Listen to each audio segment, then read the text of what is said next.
J'ai conduit pendant 6 heures pour le réveillon de Noël. Ils ont donné ma place à une voisine. Elle est seule cette année, a dit ma mère. Nous avons pensé que ça ne te dérangerait pas de t'asseoir dans la cuisine. J'ai dit, bien sûr, puis j'ai pris mon manteau et je suis parti. 30 minutes plus tard, ma sœur m'a envoyé un texto, « Waouh, tu ne supportes pas d'être mis de côté, hein ?» J'ai ouvert mon application bancaire, gelé l'aide au prêt immobilier, et fermé le compte de streaming en plein milieu d'un film. Mais ce qu'ils ont écrit à 21h04 a tout changé. Il n'y a jamais rien eu de plus absurde dans ma vie que de m'entendre dire par mes propres parents qu'ils ne voulaient pas de moi au dîner de Noël. Pas seulement au sens figuré, je veux dire littéralement. Indésirable. Pas le bienvenu. Pas assez de chaises, pas assez de place, pas assez de moi. Ils ne l'ont pas dit comme ça, bien sûr. Ils l'ont présenté comme si j'allais comprendre, comme si c'était un sacrifice raisonnable. J'avais conduit 6 heures pour arriver là, j'étais resté coincé derrière 2 camions semi-remorques en portefeuille, j'avais écouté les mêmes 20 chansons tournées en boucle sur une playlist à moitié fonctionnelle, et je m'étais arrêté 2 fois pour un café de station-service qui avait un goût de pièce de monnaie chaude. J'étais épuisé, mais Noël, c'était Noël. On y va, même si cela ressemble plus à une obligation qu'à une tradition. J'ai franchi la porte d'entrée, j'ai posé mon sac, et ma mère attendait déjà là avec cet air, comme si elle avait répété sa réplique toute la journée. Alors, petit changement. Nous avons donné ta place à Madame Langford. Elle est seule cette année. J'ai cligné des yeux, pensant que j'avais peut-être mal entendu. Elle s'assoit avec nous à table. Nous avons pensé que ça ne te dérangerait pas de prendre ton assiette dans la cuisine. Ils ont dit ça comme si c'était noble, comme si je faisais quelque chose de bienveillant. Mais je savais ce que c'était. Madame Langford possède ce magasin de revêtements de sol à prix réduit à 2 villes de là. Mes parents lui tournaient autour depuis des mois, essayant de la charmer pour obtenir un bon prix sur du nouveau parquet pour le salon. Voilà ce que valait ma place, une potentielle réduction sur des planches et de la colle. Et le pire ? Madame Langford le savait. Elle était assise là, à table, me regardant avec ce sourire plein de culpabilité, comme si même elle sentait à quel point c'était humiliant. Je n'ai pas discuté. Je ne me suis pas battu. J'ai juste dit, d'accord, j'ai fait demi-tour, et je suis ressorti par la porte d'entrée. Personne ne m'a suivi. J'ai conduit sans but pendant un moment avant de me retrouver devant chez Maya, ma cousine. Elle ne savait pas que je venais, mais quand elle m'a vu debout sur son porche, elle a ouvert la porte sans poser de questions. Je me suis assis sur son canapé et j'ai regardé Diard en mangeant la pizza surgelée qu'elle avait dans son congélateur. À 20h30, j'ai reçu un message de ma sœur. « Waouh, tu ne supportes pas d'être ignoré, hein ?» C'est ce qu'elle a envoyé, comme si c'était une blague, comme si j'étais un gamin capricieux qui faisait une crise parce qu'il n'était pas le centre de l'attention. J'ai ouvert mon application bancaire, j'ai regardé le solde pendant un moment, puis j'ai gelé le paiement de l'hypothèque. Après ça, je suis allé sur mon compte Netflix, celui que nous utilisions tous, et je l'ai annulé. Disparu. Les 5 profils, y compris celui que mon père avait nommé le grand chef. Mais la vraie chose qui m'a brisé est arrivée à 21h04.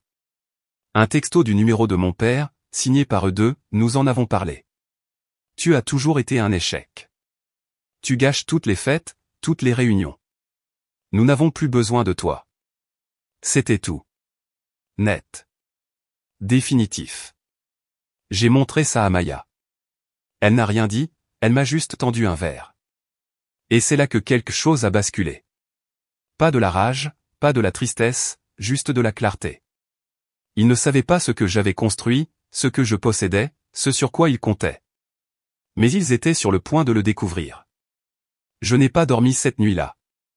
Pas parce que j'étais blessé, honnêtement, ça s'est estompé quelque part entre le moment où Maya m'a tendu un verre et celui où j'ai annulé leur compte Netflix, mais parce que je ne pouvais pas m'arrêter de penser. Mon cerveau était devenu mécanique. Tout était froid, tranchant et méthodique.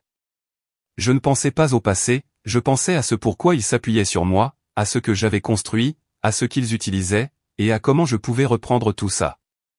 Au lever du soleil, j'étais assis à la table de la cuisine de Maya avec mon ordinateur portable ouvert et un café qu'elle avait préparé sans dire un mot. Elle savait. Elle l'avait vu sur mon visage la nuit précédente. Elle n'a pas posé de questions. La première chose que j'ai faite a été de me connecter à l'interface d'administration de l'entreprise que je dirige. Je l'ai lancé dans ma vingtaine, support technique et systèmes informatiques. D'abord local, maintenant national. Il n'avait aucune idée de son ampleur. Il pensait que je réparais des imprimantes et que je configurais des emails, mais la vérité est que la moitié des systèmes de leur maison étaient pris en charge par des logiciels que mon entreprise gère. C'est moi qui avais tout installé, le Wi-Fi maillé, les serrures intelligentes, le système d'alarme, les sauvegardes sur le cloud, tout sous mon compte professionnel, pas le leur. À 7h10, j'ai suspendu leur licence cloud. Cela allait mettre hors service leur réseau de caméras domestiques, les serrures automatiques des portes et le contrôle du thermostat. Disparu. Ensuite, je me suis connecté à notre forfait téléphonique familial. Je payais pour 5 lignes, la mienne, les leurs, et celle de ma sœur. Je n'ai pas annulé, ça aurait été trop facile. Je leur ai transféré la propriété. La totalité. S'ils ne l'acceptaient pas dans les 72 heures, les lignes seraient coupées. Ils profitaient de moi depuis des années, discrètement, indirectement. Chaque fête, chaque événement, c'était la même chose. J'arrivais avec mon ordinateur portable, je réparais ce qui était cassé, j'ajoutais de nouveaux outils, j'améliorais leur vie. Ils ne disaient jamais merci, ne demandaient jamais ce que ça coûtait. C'était attendu. Puis est venue l'hypothèque. Celle-ci a pris plus de temps. J'ai dû contacter directement le prêteur. Il se souvenait de moi, j'avais rendu service à un de leurs représentants pour une panne de serveur massive l'année dernière. J'ai expliqué que je voulais être retiré de l'accord de cosignature pour le refinancement du prêt de mes parents. Cela a déclenché un processus de révision. Je savais qu'il ne serait pas éligible seul. Plus maintenant. Pas sans moi. Après ça, je me suis attaqué aux petites choses. La facturation de Hulu, transférée. Le gestionnaire de mots de passe qu'ils utilisaient, leur accès désactivé. Mon Amazon Prime, disparu. L'unité de stockage que je payais et qui contenait toutes les vieilles décorations de Noël et les outils anciens de mon père, bail résilié. Je me suis adossé à ma chaise après quelques heures et j'ai enfin levé les yeux. Maya était sur le canapé avec son ordinateur portable, faisant défiler des pages comme si elle faisait sa propre version du nettoyage. Elle a croisé mon regard et a fait un petit signe de tête. Ils ne sont pas habitués au monde sans toi, a-t-elle dit. Ça m'a frappé, parce que c'était vrai. Cet après-midi-là, j'ai reçu le premier message. Ma sœur, encore, pourquoi les caméras de sécurité ne fonctionnent-elles pas? Je l'ai ignoré. Puis un de ma mère, la société de prêt immobilier a appelé. Est-ce que tu manipules quelque chose? Tu dois régler ça. Régler. Toujours ce mot. En début de soirée, j'en ai reçu un de mon père. Juste une ligne, c'est puéril. Celui-là m'a fait rire. À 21h17, le fil de discussion Netflix s'est animé avec 3 personnes essayant de comprendre pourquoi elles ne pouvaient plus se connecter. Je n'ai répondu à rien de tout ça. Jusqu'à juste avant de me coucher. Puis j'ai envoyé un seul message, vous avez dit que vous n'aviez pas besoin de moi. Pas d'émoji, pas de ponctuation. Et j'ai éteint mon téléphone. Mais je n'avais pas fini. Loin de là. Parce que ce que je ne leur avais pas encore dit, c'était à quel point bien plus de choses étaient liées à moi et que je n'avais pas fini de couper les ponts. Pas avant qu'ils ne le ressentent dans chaque recoin de leur petite vie parfaite et soignée. Je m'attendais au silence. Je pensais qu'ils se réfugieraient dans cette petite bulle d'autosatisfaction qu'ils avaient toujours utilisée quand quelqu'un perturbait l'équilibre, parlait derrière des portes closes, déformait l'histoire en leur faveur, puis agir comme s'ils étaient au-dessus de tout ça. Mais ils n'ont même pas tenu une journée. Le matin, ils m'ont attaqué. À exactement 8h04, j'ai reçu le premier message. Un texto de groupe de mes parents et de ma sœur. Mon père a commencé, tu es dramatique. Grandis. Puis ma sœur, tu as toujours été l'intrus de toute façon. Pourquoi tu fais le surpris maintenant? Et ma mère, bien sûr, la cerise sur le gâteau, tu penses qu'on te doit quelque chose pour des choses qu'on n'a jamais demandées? Tu n'es pas un martyr, John. Arrête de jouer à la victime. Je l'ai lu 3 fois. Pas parce que ça faisait mal, je n'arrivais juste pas à croire qu'ils essayaient encore de prétendre que rien de tout cela n'était réel, que je n'existais pas en tant que l'épine dorsale de la moitié de leur vie. Alors je n'ai pas répondu. Je me suis plutôt connecté au portail d'administration de mon entreprise. Mon entreprise n'a jamais été petite, systèmes informatiques, sécurité back-end, stockage cloud, protocole de cybersécurité. Nous gérions tout, des salles de serveurs à la domotique pour des entreprises de taille moyenne. Mais deux de nos tout premiers clients étaient de la famille, le cabinet comptable de mes parents et la clinique dentaire de mon oncle. Je les avais intégrés à notre infrastructure à l'époque où je construisais encore l'entreprise, leur avais donné un accès gratuit à des outils, avais fait toute l'installation moi-même. Je ne les ai jamais facturés. Pas une seule fois. Ils appelaient ça d'aider la famille. J'appelais ça du travail non rémunéré. J'ai cliqué dans le système, j'ai affiché les deux profils clients, et je les ai reclassés comme comptes résiliés. Il ne s'agissait pas seulement de mails et d'imprimantes. Je contrôlais tout leur système, leur pare-feu, leur protocole de mots de passe, leur mise à jour logicielle, et même leur récupération de sauvegarde. Disparu, en un clic. Je n'ai rien arrêté de manière malveillante, mais j'ai retiré les outils de mon entreprise. J'ai laissé un message dans leur tableau de bord d'administration, ce système a été maintenu gratuitement pendant plus d'une décennie. À compter d'aujourd'hui, votre compte a été fermé. Merci. À midi, mon téléphone a commencé à exploser. Appels manqués de ma mère, de mon père, même de mon oncle. Je n'ai répondu à aucun. Maya était assise de l'autre côté de la cuisine, me regardant silencieusement. Puis elle a reçu un appel. Ma mère essayait de la joindre maintenant. Elle l'a refusé. Nous sommes restés en silence un moment jusqu'à ce que Maya parle enfin. Ils n'ont jamais pensé que tu leur tiendrais tête. Ils ne sont pas en colère. Ils ont peur. Elle n'avait pas tort. À 14h36, mon père a finalement craqué. Il a envoyé un message qui disait « Tu n'as jamais rien accompli. Tu penses que ça te rend puissant ? On avait pitié de toi. » Celui-là ne m'a pas piqué. Il m'a fait rire, parce qu'il n'en avait aucune idée. Il n'avait aucune idée que je possédais la moitié des logiciels dont leur entreprise dépendait, que je négociais leurs contrats avec les fournisseurs, que les certificats de sécurité liés à leur domaine avaient été achetés sous mon nom. Ils n'ont jamais demandé comment quoi que ce soit fonctionnait, ils s'attendaient simplement à ce que ça marche. Alors j'ai passé un autre appel, discrètement, à un de mes clients spécialisés dans le support technique pour les entreprises moins préparées. Je lui ai dit qu'il le contacterait bientôt. Je lui ai dit de leur facturer le tarif du marché plus des frais de priorité. Rien de malveillant. Juste des affaires. Puis je suis allé me promener avec Maya. Nous n'avions pas fait ça depuis des années. Nous nous sommes retrouvés près de ce vieux chalet au bord du lac qui était notre lieu de vacances d'enfance. Elle était la seule de la famille qui n'avait jamais essayé de me manipuler ou de me culpabiliser. Elle avait toujours gardé ses distances. Mais maintenant, elle s'est tournée vers moi et a dit quelque chose qui m'a marqué. Ils m'ont traité d'égoïste parce que je voulais être ma propre personne. Ils sont juste en colère que tu le fasses enfin, toi aussi. Quand nous sommes revenus, ma boîte de réception de courriel était inondée. Mon père, maintenant paniqué, avait envoyé des messages demandant des sauvegardes du système.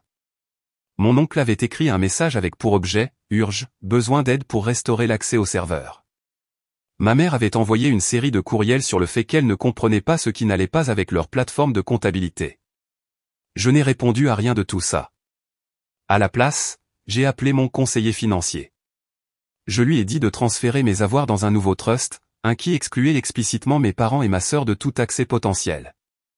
Je n'allais plus financer leur avenir, surtout pas après ce qu'ils avaient dit. À 21h40, j'ai reçu un autre texto de ma sœur. J'espère que ça en valait la peine. Tu es seul maintenant. Je me suis tourné vers Maya et je l'ai lu à voix haute. Elle a juste secoué la tête. Non, il ne l'est pas. C'était ça, la différence. Je n'étais pas seul. Eux l'étaient. Et ils commençaient à peine à s'en rendre compte. Le matin, tout semblait plus calme, mais pas d'une manière paisible. Le silence avait un poids maintenant, comme une maison où les tuyaux ont éclaté derrière les murs mais où personne ne veut les ouvrir pour regarder. Je n'ai même pas vérifié mon téléphone avant d'avoir bu mon café. Je savais déjà ce que j'allais y trouver. Effectivement, le voilà. Un courriel de la directrice de la réception de la clinique de mon oncle. Objet, nous sommes complètement bloqués, s'il vous plaît, aidez-nous. Elle n'a même pas essayé de prétendre que c'était comme d'habitude. Elle a dit qu'il ne pouvait pas accéder au dossier des patients, ne pouvait pas traiter la facturation, et était forcé de reporter des rendez-vous parce que leur système s'était éteint pendant la nuit. Pas de sauvegarde, pas de configuration alternative, rien.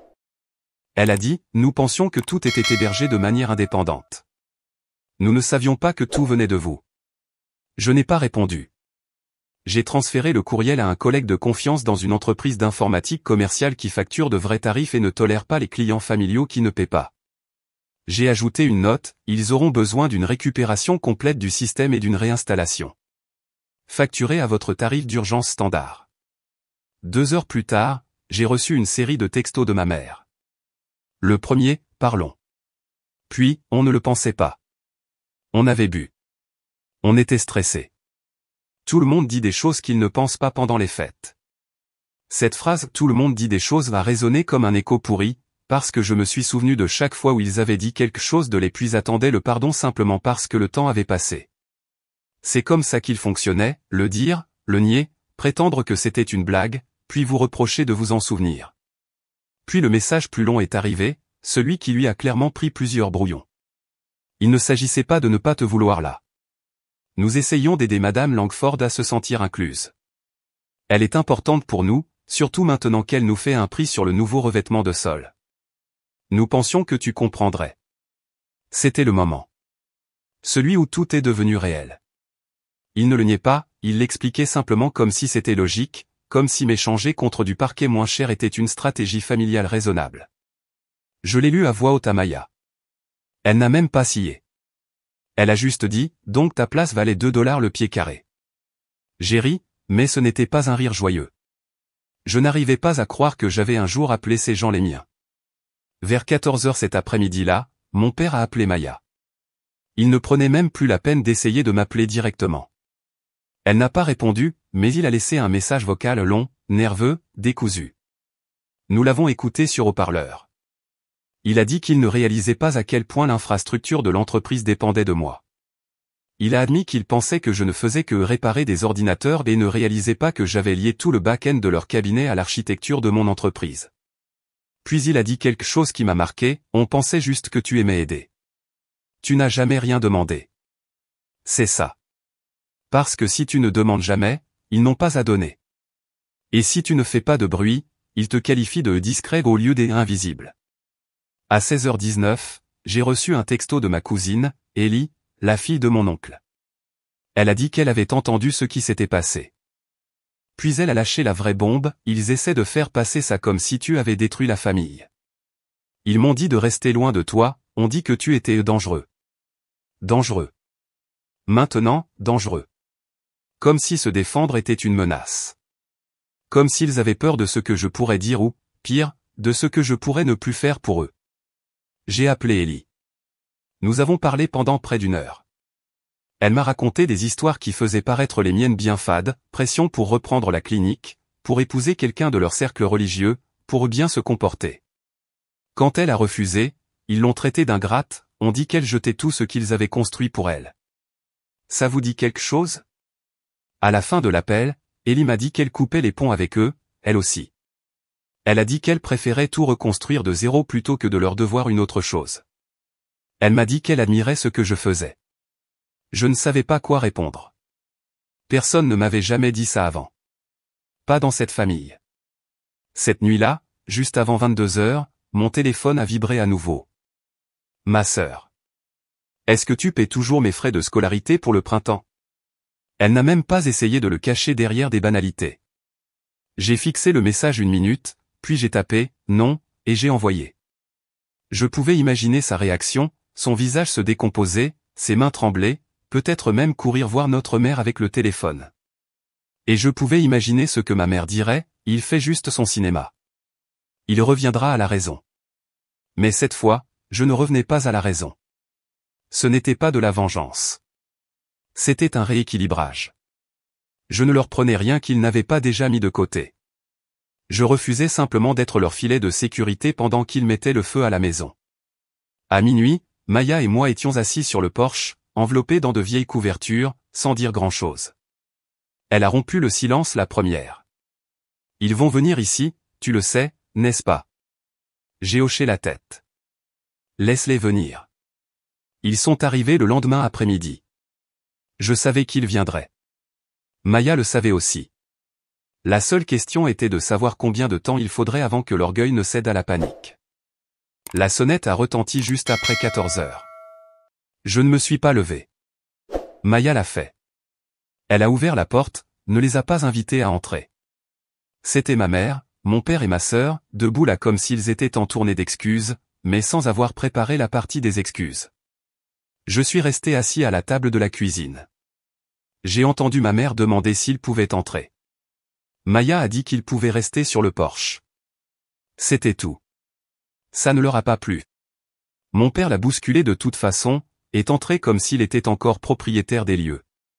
Ma mère a suivi, mais plus lentement. Ma sœur est juste restée au bord du porche, les bras croisés. Il a essayé de commencer par quelque chose de neutre. Tu as l'air fatigué, John. Je n'ai pas répondu. Ma mère a commencé son discours sur le fait que les familles se disputent, que Noël était stressant, que les choses avaient été sorties de leur contexte. Elle a dit qu'ils ne pensaient pas ce qu'ils avaient dit dans les messages, que c'était juste des paroles en l'air, qu'ils étaient gênés. Puis est venue la phrase que j'attendais. Nous avons besoin de toi. La voilà. Pas d'excuses, juste le besoin. Comme si dire la vérité tout de go allait remettre les compteurs à zéro. Comme si, s'ils pouvaient juste l'admettre, j'annulerais tout. Je me suis levé. Maya s'est mise à côté de moi, et je l'ai dit clairement, vous ne vouliez pas de moi. Vous l'avez rendu clair. Vous avez dit que je gâchais tout. Mon père a essayé d'intervenir, a commencé à dire quelque chose sur le coup de l'émotion. J'ai continué. Vous avez utilisé ce que je vous ai donné, vous vous êtes attribué le mérite de ce que j'ai construit, et quand j'ai arrêté de donner, vous m'avez traité de dangereux. D'échec. Et maintenant vous voulez récupérer le système, pas le fil. Ma sœur a finalement craqué. Alors tu coupes les ponts avec tout le monde à cause d'une seule soirée? J'ai ri. Pour la première fois depuis des jours, c'était un vrai rire. Il ne s'agit pas d'une seule soirée. Il s'agit de 20 ans. La voix de ma mère s'est brisée, mais je m'en fichais. Elle a dit quelque chose sur le fait que rien de tout cela n'était intentionnel, qu'ils essayaient juste de tirer le meilleur parti des fêtes, et qu'ils ne savaient pas à quel point j'en avais fait. Cette dernière phrase. C'est celle qui a tout scellé. Vous ne le saviez pas parce que vous vous en fichiez. Ça fonctionnait, et c'était suffisant. Je leur ai dit de partir. Ils n'ont pas discuté, mais avant que mon père ne franchisse la porte, il a dit quelque chose qui sonnait presque comme une menace. Tu le regretteras. La famille, c'est tout ce que tu as. Et j'ai dit, non. Maya est ma famille. Ellie est ma famille. Vous n'êtes que des gens avec qui j'ai grandi. Après leur départ, j'ai vérifié mon téléphone. Un autre courriel était arrivé. Cette fois, du prêteur hypothécaire. Il m'avait officiellement retiré des documents de cosignature. Mes parents étaient maintenant entièrement responsables de leur paiement, et à en juger par les taux et la perte de ma cote de crédit dans l'affaire, ils allaient avoir un mal de chien à s'en sortir. À 20h17, ma sœur a envoyé un dernier texto. Tu as toujours été jaloux de notre complicité. Je n'ai pas répondu. J'ai transféré le message à Ellie. Elle a répondu une minute plus tard, c'est fou. Est-ce qu'ils s'entendent parler? Puis elle a ajouté, je passe ce week-end. Il faut qu'on parle. J'ai une idée. Les pièces bougeaient. Le cercle changeait. Et ceux qui avaient toujours été si sûrs de leur contrôle étaient maintenant complètement exposés. Pas de technologie derrière laquelle se cacher. Pas d'argent que je leur avais viré. Pas de sécurité que j'avais discrètement maintenue. Juste eux, dans leur grande maison, seuls, payant le prix fort pour tout ce qu'ils avaient l'habitude d'avoir gratuitement. Et c'était le but. Non pas de les détruire. Juste de leur montrer ce que ça fait d'être seul. Ellie est arrivée samedi juste avant midi, tenant 2 cafés et un dossier sous son bras. Elle n'a pas pris la peine de frapper, Maya lui avait déjà dit d'entrer. Elle a regardé autour d'elle, a souri comme si elle n'avait pas pu respirer de toute la semaine, et a laissé tomber le dossier sur la table de la cuisine. C'est tout, a-t-elle dit. Des courriels, des messages, même des captures d'écran. Je collecte ça depuis des années. Je l'ai ouvert lentement, m'attendant à du drame, mais ce que j'ai vu était pire, une manipulation froide. Des menaces voilées de mon oncle de la retirer de son testament. Des tentatives de mon père pour la faire licencier d'un emploi qu'elle avait pris dans un cabinet qu'il n'approuvait pas.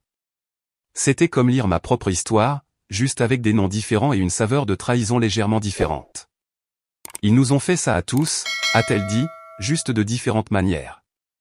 J'ai toujours été l'obéissante, jusqu'à ce que je ne le sois plus. Elle a alors levé les yeux vers moi. Je veux m'en sortir. Pas seulement émotionnellement. Légalement. Je veux commencer quelque chose de nouveau, quelque chose qui ne soit pas lié à eux. Je veux que tu en sois. Je n'ai pas répondu tout de suite. J'ai juste fixé le dossier. Cela faisait des jours que mes parents avaient quitté le Porsche de ma cousine, et je n'avais pas eu de nouvelles depuis. Pas de nouveaux appels, pas de nouveaux messages. Le silence. Mais ce n'était pas la paix. C'était un regroupement. Je les connaissais assez bien pour savoir qu'ils préparaient leur prochain coup, contactant peut-être des amis de la famille, essayant peut-être de déformer le récit. Maya a pris la parole. On pourrait transformer ça en quelque chose. Nous trois. Tu as la technologie, Ellie a la gestion, je connais le marketing. Laissons-leur les miettes. Cette nuit-là, j'ai conduit jusqu'à la maison de mon enfance. Pas pour me réconcilier. Pour fermer la porte correctement. La maison semblait plus petite. Je me suis garé devant et je suis resté assis là pendant 5 minutes avant de sortir. Mon père a ouvert la porte. Ma mère se tenait derrière lui comme pour évaluer mon humeur. Ma sœur n'était nulle part en vue. Je suis entré sans dire un mot et je me suis tenu dans le salon, scrutant les mêmes meubles qui semblaient autrefois faire partie de ma vie. Maintenant, ils ressemblaient à un décor de théâtre pour quelque chose de faux. Je suis venu pour vous dire merci, ai-je dit. Ils avaient l'air confus. Merci de m'avoir rappelé qui vous êtes vraiment. De m'avoir poussé assez loin pour le voir. Les yeux de ma mère se sont remplis de larmes, et elle a tendu la main, mais j'ai reculé. Vous n'avez pas le droit de pleurer et de garder les avantages. Mon père a essayé de parler, mais je me fichais de ce qu'il avait à dire. Je les ai regardés tous les deux. Vous m'avez fait sentir comme un bouche-trou toute ma vie. Vous n'avez appelé ça de l'amour que lorsque c'était pratique. Maintenant, c'est à votre tour de découvrir qui vous êtes sans que je répare tout en coulisses. Je suis sorti. Maya attendait dans la voiture. Ellie m'a envoyé un texto juste au moment où je bouclais ma ceinture, on construit ça, et on les laisse derrière. Et nous l'avons fait. Dans les mois qui ont suivi, nous avons lancé une nouvelle entreprise, entièrement indépendante. Chaque jour était une sorte de guérison silencieuse. Il n'y a pas eu de grands discours, pas de dernières disputes explosives, juste de la distance. De la distance et de la clarté. Mes parents ont vendu la maison moins d'1 an plus tard, l'hypothèque les avait rattrapés. Ma sœur a abandonné l'université. Ils ont essayé de reprendre contact, mais à ce moment-là, j'étais ailleurs. Dans un endroit réel. Ils n'étaient pas des méchants, ils étaient juste des personnes égoïstes et mesquines qui croyaient que l'amour était un levier. Et maintenant, ils étaient seuls, de la même manière qu'ils avaient voulu que je le sois ce réveillon de Noël. Seule différence ? Je n'ai pas fini seul. Eux, si. La mise à jour. Quelques mois après le lancement de notre nouvelle entreprise, quelque chose de totalement inattendu a atterri sur mon bureau, des excuses écrites de notre ancienne voisine, Madame Langford. Elle avait observé la situation de loin et, apparemment, dès qu'elle a vu notre start-up gagner en visibilité dans un magazine technologique régional, elle a réalisé ce que nous faisions et ce que mes parents avaient essayé de dissimuler. Elle s'était toujours sentie mal à l'aise ce réveillon de Noël, et maintenant elle voulait assumer ce moment.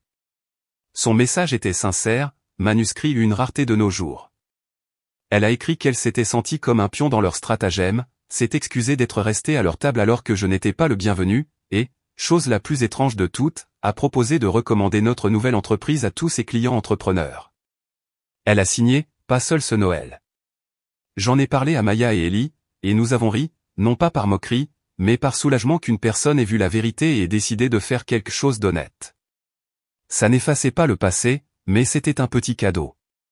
La nouvelle n'a pas fait les gros titres pour mes parents ou ma sœur, ils avaient leurs propres problèmes maintenant et appelaient rarement. Mais dans cette enveloppe, glissée entre le mot de remerciement et une liste de références de Collins Roofing, se trouvait une unique carte de Noël sans aucun nom à l'intérieur. Juste un dessin d'un pain et les mots « V l'année prochaine », pas d'échange contre des meubles. J'ai souri à cela, puis je l'ai rangé dans le tiroir de mon bureau à côté d'une photo de moi, Maya et Ellie le jour du lancement, souriant comme si nous avions déjà gagné. Il s'avère que, parfois, L'allié inattendu n'est pas celui que vous avez sauvé. C'est celui qui se souvient discrètement de vous quand personne d'autre ne le fait.